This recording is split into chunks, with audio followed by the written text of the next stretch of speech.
Por mais que a gente tenha essa ideia, né, de que a mulher venceu quando ela conseguiu casar e esse homem saiu no prejuízo, a verdade real que a gente vê é que os homens são muito mais protegidos psiquicamente a partir de um casamento e essa mulher, ela acaba tendo muito mais sofrimento psíquico decorrente desse casamento devido à sobrecarga, à falta de apoio emocional, de suporte no casamento. Inclusive é estatístico a gente pensar que mulheres casadas têm muito mais propensão a desenvolver depressão e transtornos ansiosos do que mulheres solteiras. Vocês sabiam disso? A gente vai achando que o casamento é um grande negócio para a mulher. A gente, inclusive, aprende que é o maior empreendimento e que merece todo o investimento da nossa vida, né? Mas a verdade é que os homens são os que mais se beneficiam com o casamento.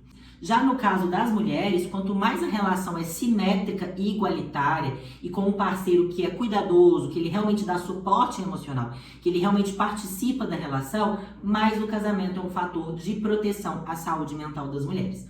Porém, relações ruins, marcadas pelo sexismo e ou investimento desigual, né? Esse homem que acha que é só provedor, esse homem que não tem uma implicação emocional nessa relação, constituem como fator forte de risco e adoecimento psíquico das mulheres. Que quanto mais a relação é desigual, mais ela sofre, quanto mais igualitária essa relação é, quanto mais esse homem contribui, não só com as tarefas domésticas, tá, gente? Isso é o mínimo de um adulto funcional. Mas quando esse homem se implica na criação dos filhos, na educação, nas questões do relacionamento, né? É muito comum a gente ver, o homem foge de DR. Como assim você não conversa sobre a relação? Como assim vocês não pontuam o que tá bom, o que não tá, o que precisa ser melhorado ou não? Então, o casamento, ele vai ser um fator saudável quando ele é escolha, quando ele é um encontro de duas pessoas que querem investir juntas nessa relação.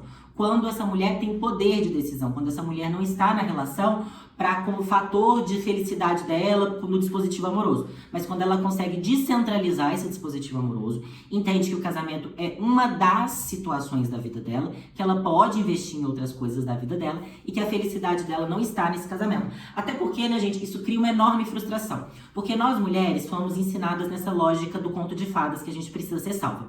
Então a gente vai criando um imaginário que quando a gente casar e tiver filho, a nossa vida vai estar resolvida. A gente já não vai mais sofrer, a gente não vai mais ter falta, a gente não vai ter mais angústia. A gente demanda do outro essa expectativa de que o outro virá para nos completar e para nos satisfazer. Quando a gente se depara com a relação de verdade, seja ela saudável ou não, ela não vai suprir as suas necessidades. Você tem que se responsabilizar pela sua vida. Então a dependência emocional é uma forma também de fugir disso, de fugir da responsabilidade, de pegar as rédeas da própria vida. Então muitas mulheres se frustram no casamento, não é nem porque o casamento é ruim, é porque elas esperavam que esse homem fosse o complemento da vida delas. E aí quebra a cara, se frustra.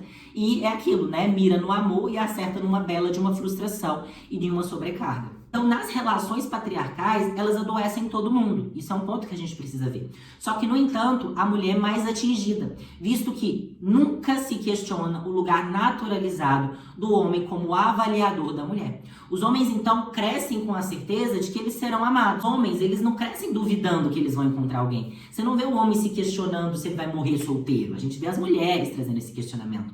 E o que lhes garante isso é justamente o dispositivo amoroso. É a mulher ficar nessa lógica de ter o casamento como o maior empreendimento da vida dela. Porque as mulheres, elas querem tanto ser assumidas que eles podem ter defeitos que for. Eles podem, inclusive, não ter caráter, ter qualidades pouco desejáveis, limitações físicas e mentais, por exemplo, que ainda assim não se preocupam em não serem amados.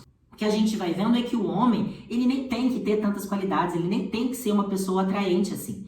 É muito comum a gente ter essa mentira de que a mulher se interessa pelo jeito que ela é tratada. Balela! É porque a gente aprende a ser qualquer coisa. Se um homem se interessa pela gente, a gente tem que se interessar por ele de volta. Se ele olha pra gente, a gente tem que olhar pra ele de volta. A Valesca traz isso aqui no livro, né? Uma mulher que tá ali no trabalho, o cara, ela não tem interesse nenhum pelo cara, o cara não é bonito, o cara não tem qualidades atrativas pra ela, mas de repente esse cara demonstra interesse por ela. Ela começa a se interessar por esse cara. Pensa aí no seu relacionamento. Quantas vezes você já entrou num relacionamento, ou você tá num relacionamento, que talvez esse cara nem era alguém que te interessava de cara.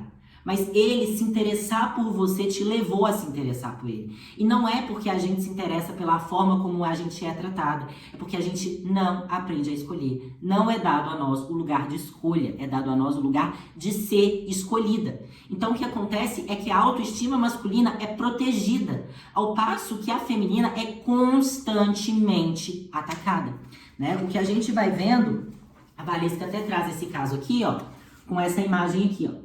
Falando, imagina se o homem tivesse uma roupa assim.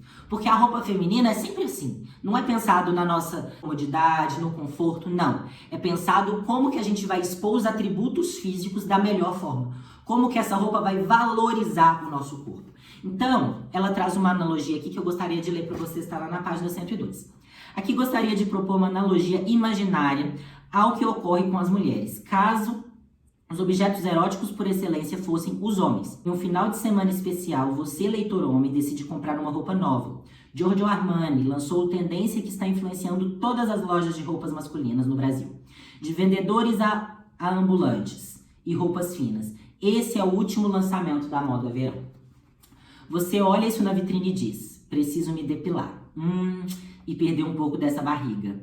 E comprar um enchimento para esse aplique de pênis. Pois o meu é pequeno demais. As mulheres riem quando você sai vestido assim, parecendo um elefante desajeitado, com uma tromba pequena, do modelo da foto, né? Provavelmente você vai se achar um lixo. E ainda que compre e tente usar a roupa, a não ser que esteja muito em forma, se sentirá desajeitado. É uma tortura psicológica a que somos submetidas diariamente. Como apontei, a indústria da beleza ocupa um importante lugar. Grande parte do vestuário produzido para as mulheres no Brasil não são roupas, mas vitrines. Não visam o conforto, mas dar a ver o nosso corpo em geral e certas partes específicas consideradas mais femininas. Penso que depois disso tudo, seriam raros os homens com a autoimagem corporal positiva, que se sentissem à vontade com a própria nudez. Então, o que a gente vai vendo é que a vida da mulher, né, é viver engolindo os seus incômodos, medindo as palavras, tendo o dedo para expressar suas vontades, seus desejos e insatisfações, para proteger essa autoestima masculina. Os homens são sempre poupados, e muitos creem que são as suas habilidades de sedução se vangloriando, né? Mas como vimos, as mulheres não escolhem os homens, elas se atraem pela promessa de serem amadas. Então, o maior fator de qualquer homem se achar o máximo tem como principal razão o dispositivo amoroso que opera nas mulheres. Então, a autoestima desses homens não está sendo bombardeada, ela está sendo poupada, ao passo que os nossos corpos são o tempo todo objetificados, erotizados, apontados, o que pode, o que não pode, onde tem que ter enchimento, onde tem que ter magreza, onde tem que tirar gordura, onde tem que pôr. Então, essa sociedade patriarcal constrói uma espécie de almofada psíquica que protege os homens e a saúde mental deles em relação à autonomia e à autoestima. Isso não é empatia. Isso é o peso que nos colocam de que temos que cuidar da autoestima dos homens, mesmo que isso custe a nossa. O resultado disso é que, em nossa cultura, a relação da mulher consigo mesma e com o seu próprio corpo é mediada pelo olhar de um homem. Então, o que acontece é que a gente tem uma visão de mulher masculina. A visão do que é ser desejável, do que é ser sensual, do que é ser sexy, do que é sensualidade, do que é erotização, nessa lógica de pôr uma lingerie, de performar poses, de performar jeitos, gritos, gemidos, tudo isso é uma pornificação da mídia. Então o que acontece é que cada vez mais a mulher está se olhando pela visão desse homem. Então ela está se olhando de uma forma extremamente deturpada, uma forma masculina. E com isso, cada vez mais ela se sente insuficiente, ela se sente mal consigo mesma. Então, os homens olham para as mulheres se observam sendo olhadas.